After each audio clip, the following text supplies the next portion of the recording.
divine with you, baby. I am. What's up? I'm Callie Cat with JR Castro.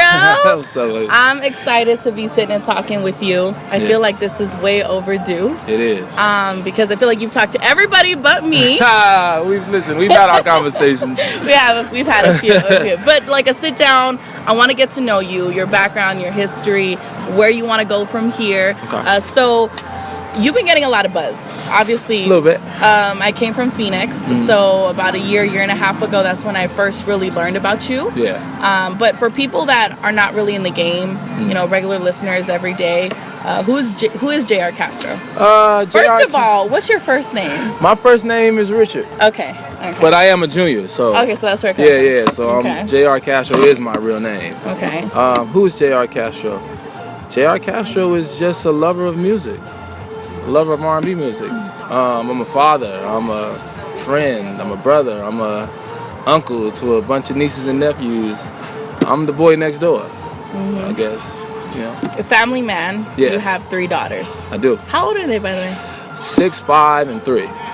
They're little. Yeah, they're babies. Oh my God, they're super so cute. babies. The Exactly. little one, the smallest one, she's the one with the chubby Yeah, cheeks. with the big cheeks. She is so cute. Thank you. Oh my God, I can't stand it. Yeah, I was like, yeah, I can't. That's I my can't. little, like. Mini you, because she Yeah. looks just like you. Yeah, for sure.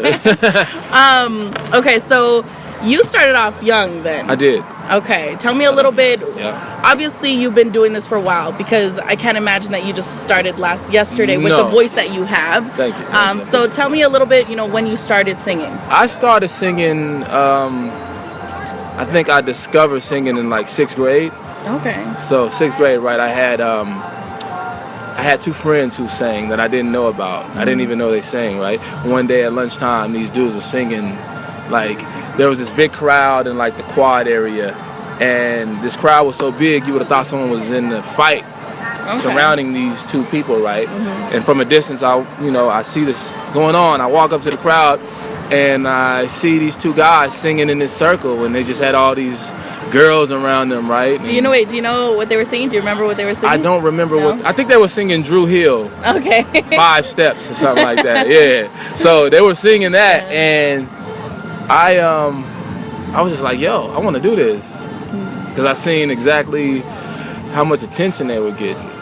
You know, so at the time, so you wanted the attention. Yeah, I wanted the attention at first, but I didn't know I could sing at all. Like, I didn't discover like I had the ability to sing until that happened. Okay. And then I started singing and was like, yo, I actually sound kind of good doing this. And then I end up, over the years, I started falling in love with it, you know, and it became more so about the art of singing and the passion, and not so much of the attention that it could bring me. You know what I mean? So, yeah, that's how I started. So from there, you were in a band. You were in a group. I was. Okay. In a group. What was that group called? I-15. Okay. I-15. That's the interstate out here. Okay. I was like, where did that come from? That makes sense. Yeah. That's the freeway. Yep. So how many people were in that group? It was 3 in total. Okay. Were you the lead singer?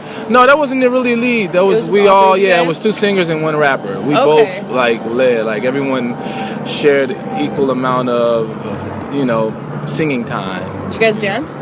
A little bit. Can you dance? Yeah, for sure. Yeah, but like really dance? Yeah, I can get down. Oh, you can. Yeah, okay. Yeah. Okay. So then, that group, who managed that? Like, where did that come from? Who reached out to you? So,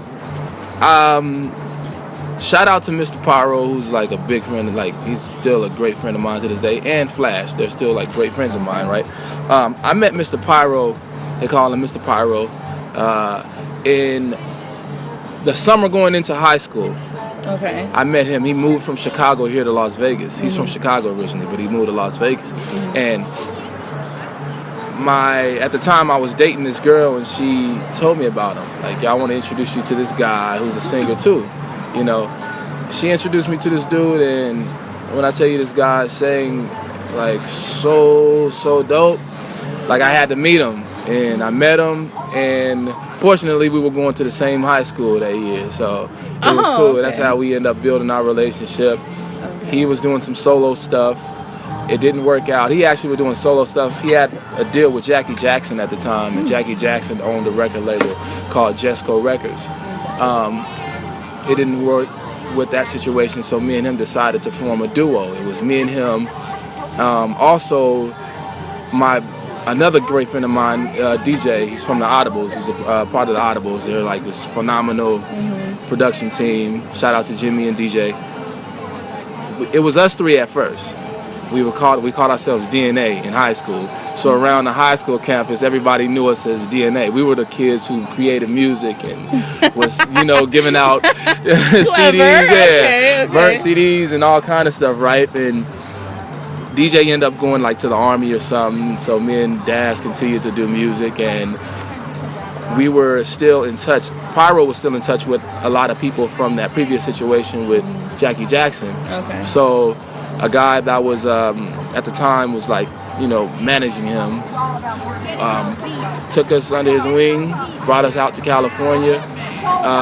We met our third group member in California, and that's how we formed our group. You know what I mean? We called ourselves I-15 because that's the freeway that connects California and Nevada, Las Vegas and LA. So and that's where the name came from. So that lasted how many years, this group? This group lasted, I want to say 2001 all the way up into, it lasted for about like 9 years. Okay, that's a long time. Yeah. So when you guys decided to part your own ways, how did that happen? I think we all kind of just grew apart in the sense of, our lives, our personal lives, you know what I mean? Like we had a lot of stuff going on, and it kind of like, conflicted with what we were doing as a group collectively. And that's how it really happened, But we all still continue to do music, you know what I mean? We still continue to do music, and yeah. So at this point, how old were you when you guys decided to just kind of part your ways? You're trying to make me give up my age. I want to say 20, I believe I was 23. Okay. 22, 23. So after that, what was kind of next on your agenda? What was happening in your life? I actually quit music for a while. Okay. Yeah, I quit music. I was like... Why? Just because, coming from that situation, me and my group got signed. We got signed over at Interscope Records for a couple years under Polo the Don, Zone 4 imprint. And just coming from that, it took us so long to get to that point, right? We got to that point. We got signed. We had a single out. We were actually on Soulja Boy's one of his second biggest singles, which was Soulja Girl. And, to go through all of this stuff and it didn't work out, like just for it to not work out, kind of just left a bad taste in my mouth. It was a lot of things that transpired in that situation that just scarred me in a sense. So, I had a lot of stuff going on back at home. I was in a relationship. My mother passed away. There was a lot of different stuff going on. I just didn't really have the time and energy to focus on music the way I wanted to. Right. You know what I mean? Right. So that's why after the group thing, I quit for a while. You know what I mean? I still had the passion for music. I just wasn't, utilizing it the way that I would. You know what I mean? Right. So, was your family always supportive of you doing music? Yeah, definitely from day one. From day one, they've always been supportive of anything I did, whether it be music, whether it be playing sports. If it made me happy, they were supportive of it. Were you close with your mom? Very close. Yeah. Extremely close. How did that? I can only imagine because I'm really close with my mother. Yeah. So I don't know. Honestly, I don't know what I would do if she would pass. Yeah, I didn't know it happens. Out of nowhere. And you never think it will happen to you. Like it's one of those things that it's just it's like fairy tale, right? Right. To you. You see it done in the movies, but you don't think never it's ever gonna happen to you. So when it happened, it was bad. It was really bad. How did she pass? She was sick. She was ill. Okay. Yeah, she was ill. She passed in her sleep. Thank God for that. Yeah, she didn't really go through any had to suffer. So, she was just ill, and you just never know. That's why I advise when I see people like, yo, you gotta love one another and cherish one another while you're right here. Right. Because tomorrow really isn't promised. That's not like a cliche line. That's true. It really isn't. That's very true. So, grieving.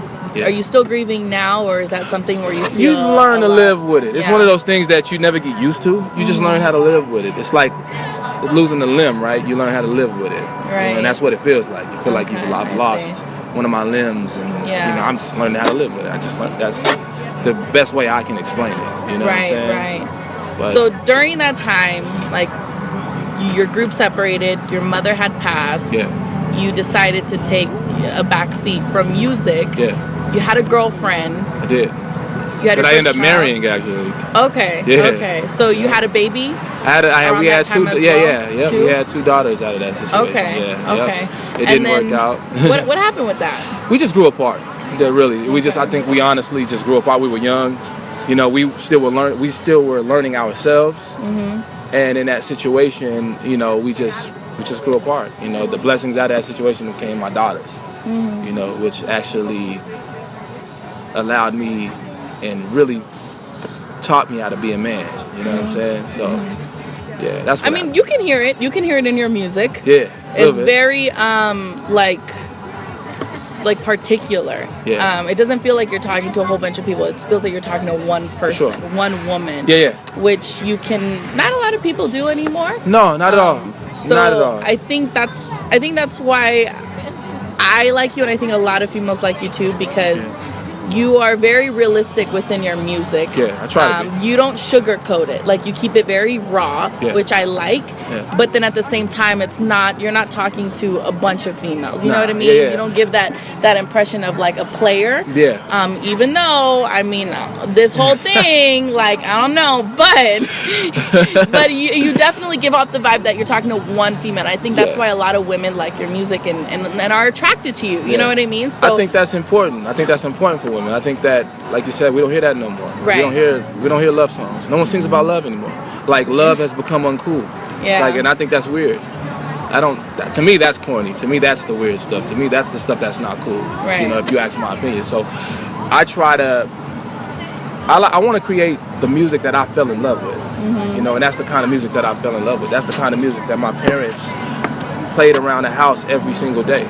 You know, for me, it's a nostalgic feeling. So when I create it, you know, and when I approach music, that's how I approach it. As if I was me listening to someone else's music, you know, an artist that I grew up loving. So, and that's what I set out to do, and I'm happy that people are receiving it that way. Right. I try to be very, very transparent, because that's how I would want it. You know, if I was, you know, in a relationship or speaking to someone, you know, and I just try to make music that can help another person communicate, because music is like the greatest communicator, right? Yeah. Between, you know, if you don't have the words to say, you know, you can always dedicate the song to someone. That is true. I mean? So, and that's all I'm just trying to, you know, do what I've seen others do before me, you know what I mean? The grace that I was inspired by, you know, and that's what I try to embody every single time, you know what I mean? We were talking about music and how you want to bring back that feel of making a woman feel special. Right. Speaking to one woman, bringing back that R&B. I feel like that was that whole, that was why you just made your latest project, the Made to Mondays, songs you were made to, right? Made to, yeah. Right? Yeah. Which, by the way, is dope. It came out super, it was like 5 songs on there, right? Yeah. And I like that you came out every Monday with it. Yeah. It gained a lot of attraction. Like, that was dope. Yeah, no, thank you. I appreciate that. Shout out to DJ Charisma and the whole Young California movement. That was just me. Again, that was my way of like giving thanks and paying homage to, you know, the people that paved the way for me. You know, these are the people that laid the foundation, you know, in my eyes, you know. And I just wanted to do something. I wanted to remind people of, you know, what R&B is supposed to feel like. You know what I'm saying? Well, with this new like wave of R&B, which is cool, I like it. Yeah. But then when you start listening to like the 90s, you're like, then it brings you back to a whole different era. For sure. It's just a different. It's a different type of feeling. Yeah. You know, these are the kind of songs that really moved your emotions. Right. You know, and I think that's what we're lacking now in today's era of music. You know what I mean? Screw all of the, you know, the cool stuff, you know, and trying to fall in line with what's popular and what's trendy. What's trendy. Yeah. Like, you know, this is all feeling. Like, you know, music is a feeling. That's what it is. Right. You know, and that's, for me, it's very important that people understand that and people feel that. You know what I mean? Like, one of my biggest inspirations right now, and I admire a whole lot, is Bruno Mars. Oh, God. Like, because this guy approaches music with just raw emotion. Doesn't care about how it's dressed up. Don't care about. He doesn't care about none of that. You know. And he can leave. He can leave for 5 years, and now he comes back, and it feels like he never left. Like he never left. Yeah. You know, and his music brings everyone together, not just one genre of people. You know what I mean? You're right. Not just one race. Every race. You know, and I think that's important. I think that's important for me as an artist too. You know what I mean? Yeah, absolutely. So. How did that whole partnership with Young California happen? I met Charisma and the whole Young California doing promo. Oh, really? And and I met and Charisma is like a really, really great friend of mine, like a big sister to me. You know what I mean? And she shared the same passion of R&B. Like we were in the studio one day just talking and just vibing out, and it just amazed me how deep her passion for R&B was. And this idea came up with like, yo, we should do something to where we remind the people of where it all started for us. And that's how it started. That's how that mixtape became about, because we were just reminiscing and sharing just life stories. That's cool. You know what I mean? And that's how it came. And then they're just great people. The whole Young California is just great. I'm talking about genuinely great people, and we all have a great thing that we share in common, which is music. Right, you know what I mean? right. So that led to a relationship with Mustard. I met Mustard at the studio. The first time I met Mustard, we were both at this gate at the studio trying to get in. Like my car was parked, his Phantom was behind me. I'm like, yo, who is this? And then that was the first time we met. But, okay. Yeah. And were you supposed to be meeting that day? No, not that day. This was just random. I had a session at the same studio. Okay. He had a session at, and we just so happened to be stuck at the same gate. Like, so did you talk to each other that day? Oh yeah. We rapped that day. Okay. And then we just formed a relationship. Yeah, and then we had mutual friends, stuff like that, and. Yeah, I was blessed enough, lucky and blessed enough for him to, bless me with a record. Yeah, because I was going to say that whole time that Get Home came, that was your first single, that whole time was when, that was the Mustard era, I feel like, sure, so definitely. Then this guy comes out, JR Castro comes out with a Mustard beat, and everybody's like, wait, what? Like, who is JR Castro with this Mustard beat? Because everybody, that was his time. So, I mean, he's still doing his thing. He's still killing it. Yeah, he's still killing it. But I think at that time, he had hit after hit after hit after hit on the radio, and I was like, another Mustard. Sure. Yeah. Mustard was on a roll. That's crazy, but that's an amazing look, and the fact that you were able to genuinely make those partnerships happen, those friendships, because they don't even sound like partnerships anymore, they just sound like friendships, which is I think that's the best way to do anything with anybody, is let it be organic and natural and not forced, and just let chemistry and vibes take the lead, you know what I mean? And that's what happened, so it was just cool. I agree. So now we're playing Get Home still. We're playing Get Right. How did you meet Franny? I mean, I know you're from here. Yeah. But I'm new to Vegas, so, how did you meet Franny? I met Franny through mutual friends. Okay. I met him through mutual friends. One day we were at the studio together, and that's how I met Franny. Like, he was doing his thing in the studio, putting his mixes together, like, killing it, and Franny is a big lover of R&B. Like, it's crazy how much knowledge Franny has about music, and it just R&B. And then when you talk about R&B, not even just R&B, hip hop, just music in general. And that's how me and Franny met, and we became great friends. Now we're under all the same umbrella. That's big bro. I see that here. When I moved out here, I saw how everybody was so well connected with each other.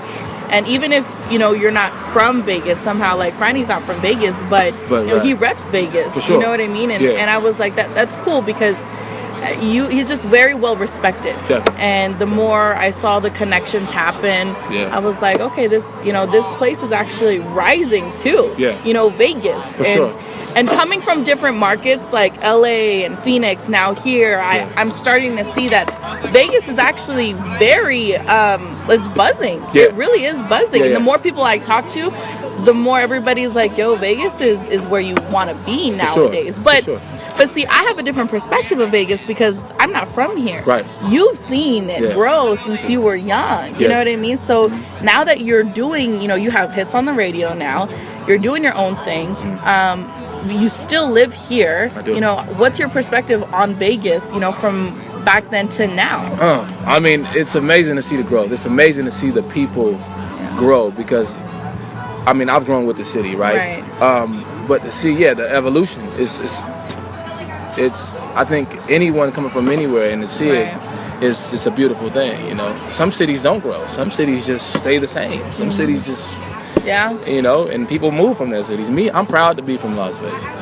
I'm proud to be from North Channel. You know, I'm from one of the hoods out here, and I you know, I'm proud to be from there because I've seen my hood grow. I've seen the people like just be able to broaden their horizons and be optimistic, you know, because of, you know, things that the city and what is being done in the city. You know what I'm saying? Like, we have our own arena now. Yeah. You know, we never had an arena out here. You know what I mean? We have the Thomas and Mack. You know what I'm saying? But to have an possibly arena, coming out with a sports team. Yeah, exactly. Too. And hopefully the Raiders come here. You know, I'm proud.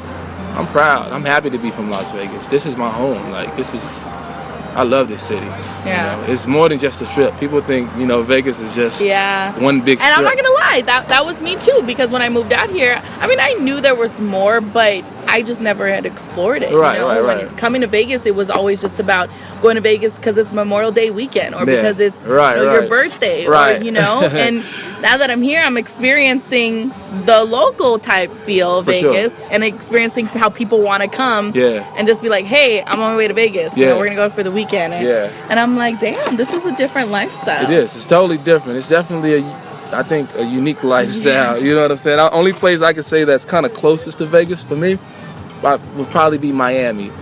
Wow. In terms of how, you know, just the lifestyle. Yeah. You know what I'm saying? Because there's always something going on. There's always something going on. Always something going on. It's too much. It's too much. Exactly. It's never a dull moment. Can't even go to sleep. Real talk. But Vegas is cool. I like Vegas a lot. What's next for JR Castro? I know you're working on an EP right now. I am. And Breakfast in Vegas. Breakfast in Vegas. By the way, why that title? I'm from Vegas, right? And anybody that's here, and you're here now, so you've gotten to know Vegas and how it kind of works, right? You know, in a 24-hour time period of Las Vegas, the type of stuff that transpires, it's like a roller coaster, right? It's like a gumbo pot. It's all kind of stuff going on, right? And that's what this EP is. It's my day-to-day life from sun up to sundown. And at the end of everything, everyone has breakfast in Vegas. You end the night out being here, whether you're freaking drunk out of your mind, faded out of your mind, with breakfast. You know what I mean? So yeah, that's where that title derived from. And then the producers that did a lot of production on this EP, the name of their production team is called Breakfast in Vegas too. So it was a perfect concept. Yeah, it was a great fit. You know, it was a great merge. So that's the title. That's the reason behind the title.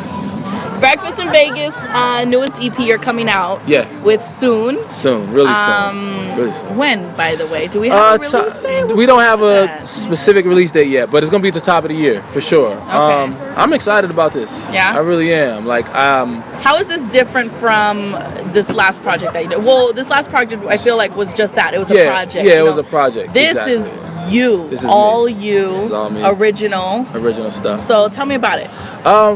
Breakfast in Vegas is, you can expect a lot of raw, like we were talking earlier, straight to the point records. You know, a lot of that one-on-one, you know, making women feel special, I like to make music women can get dressed to and feel sexy while they're getting dressed. You know what I'm saying? Music that you play cleaning up around the house, if that makes, you know, sense.